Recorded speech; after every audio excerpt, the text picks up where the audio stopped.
Hi guys, നമസ്കാരം. Chef ഡേവിഡിൻ്റെ ഷവർമയായിട്ടാണ് ഞാൻ എത്തിയിരിക്കുന്നത്. പുള്ളിക്കാരൻ നല്ല സ്റ്റൈലായിട്ടാണ് ഷവർമ ഉണ്ടാക്കുന്നത്. പുള്ളിയുടെ മസാലയൊക്കെ നല്ല സ്റ്റൈൽ മസാലയാണ്. നല്ല ജ്യൂസി ആൻഡ് ക്രിസ്പി ആയിട്ടുള്ള മസാല. യാതൊരുവിധ കുത്തലോ കാര്യങ്ങളൊന്നുമില്ല. നല്ല രസമാണ് ആ മസാലയുടെ ഷവർമ കഴിക്കാൻ, നല്ല രസം. നേരത്തെ നമ്മളൊരു വീഡിയോ ഇട്ടിരുന്നു, ഒരു ഷോർട്ട് നമ്മൾ ഇട്ടിരുന്നു, റൊമാലി ഉണ്ടാക്കണത്, ഷെഫ് ഡേവിഡ് റൊമാലി ഉണ്ടാക്കണത്. ആ സെയിം റൊമാലി റൊട്ടിയിലാണ് നമ്മൾ ഈ ഷവർമ ഉണ്ടാക്കണത് കേട്ടോ. പുള്ളിയുടെ മയോണൈസൊക്കെ നല്ല സൂപ്പർ ടേസ്റ്റാണ്. Super taste. Okay, hope you enjoy. Bye guys.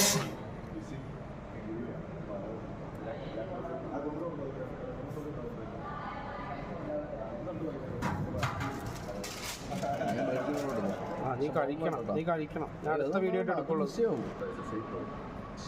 Yes.